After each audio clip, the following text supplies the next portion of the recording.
Israel is being told that it cannot bargain with humanitarian aid, a large chunk of which ends up in Hamas's hands.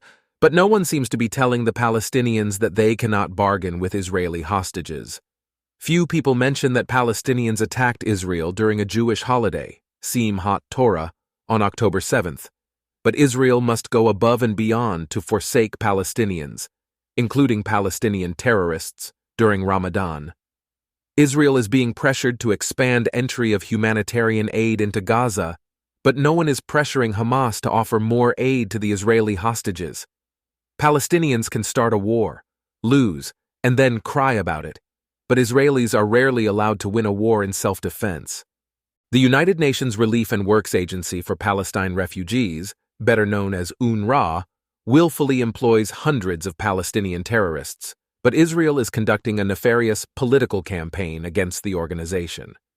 Palestinians can indiscriminately attack people in Israel on land and through rocket fire, but Israelis cannot kill Palestinians in the unfortunate, yet reasonable, heat of war, without being told that there are too many civilian casualties. At the Oscars on Sunday, Hollywood types wore a red pin that represents the group's Artists for Ceasefire, but notably absent were the yellow pins representing the hostages kidnapped by Palestinians on October 7th.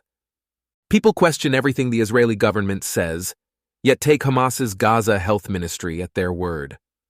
Palestinians deserve more land, even if it means compromising Israelis' security, safety, and well-being.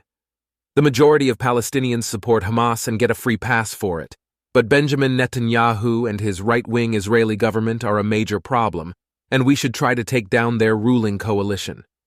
Palestinians in the West Bank have regularly attacked Jews there for decades, but West Bank Israelis are violent and must be sanctioned.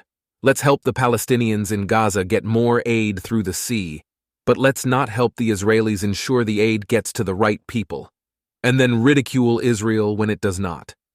This Israel-Hamas war has ruptured any sense of a shared humanity, but we never said anything about Hamas and the Palestinian Authority's totalitarian oppressive regimes before October 7th. Palestinians are notorious for using humanitarian aid to smuggle in lethal equipment used against Israel, but Israel must open up more crossings to allow more aid to enter Gaza. Netanyahu is hurting Israel more than helping Israel, but the overwhelmingly kleptocratic Palestinian Authority is perfectly fine. Let's be culturally fashionable pro-Palestine to cover up our flaming anti-Semitism, and also Zionism is racist, prejudiced, and discriminatory. Israel is fighting an immoral war, but Hamas can starve its people to death without any real consequences. Marwan Barghouti, currently sitting in an Israeli prison serving 5 life terms for planning terror attacks that killed 5 Israelis, is the Palestinians' so-called Nelson Mandela. But Israeli violent settlers are obstructing the peace process. We're calling for an immediate, permanent ceasefire in Gaza, but no mention of the dangerous effects that a permanent ceasefire right now would actually entail for Israel, Israelis, and even Jews across the world. Let's overemphasize and overshare the quotes of self-hating Jews, and also Palestinians, Muslims, and Arabs who speak the truth against their people are traitors. The Israeli government is prolonging the war, but no one says anything about Hamas continuously refusing a ceasefire and the release of the hostages. In London over the weekend, a man was detained for innocently holding a sign that said, "Don't attack the law, Hamas is terrorist." But provocative, harassing, and bullying pro-Palestinian demonstrators regularly go unchecked. We're calling for peace and lasting justice for the people of Palestine, even though many Palestinians have historically never been sincerely interested in peace and justice alongside Israel.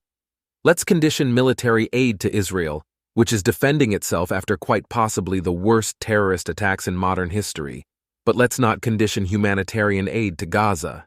Every civilian death is a tragedy that ought to be mourned, but few folks talk about October 7th anymore.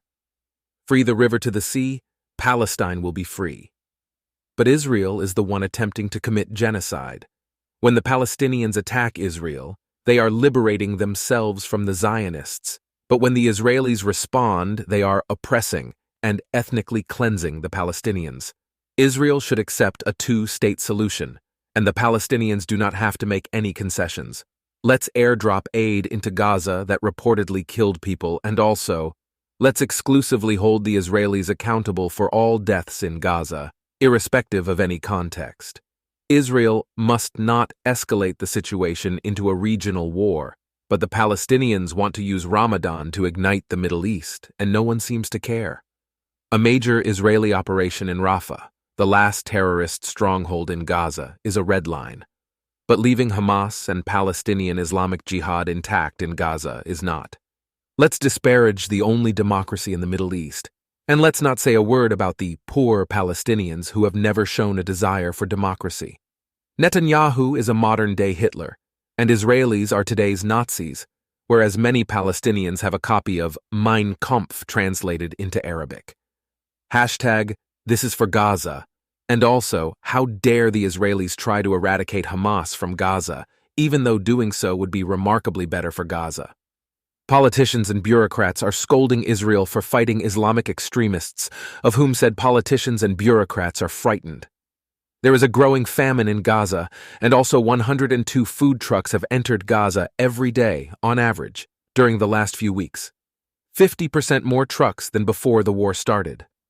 UNRWA asserts that no one around the world can claim they did not know about what is happening in Gaza right now, but when the IDF found a data center directly underneath UNRWA's headquarters in the Strip, the organization claimed they did not know. Netanyahu is using this war for political gain, and let's pretend like practically every other politician on this planet is not doing the same. See Joe Biden, Emmanuel Macron, Rishi Sunak, Cyril Ramaphosa, Vladimir Putin, Mohammed bin Abdulrahman bin Hassim Al Thani, Justin Trudeau, and Mahmoud Abbas, to name a few. Let's free Palestine, and also, let's boycott a country where people of all religions, ethnicities, and cultures are truly free.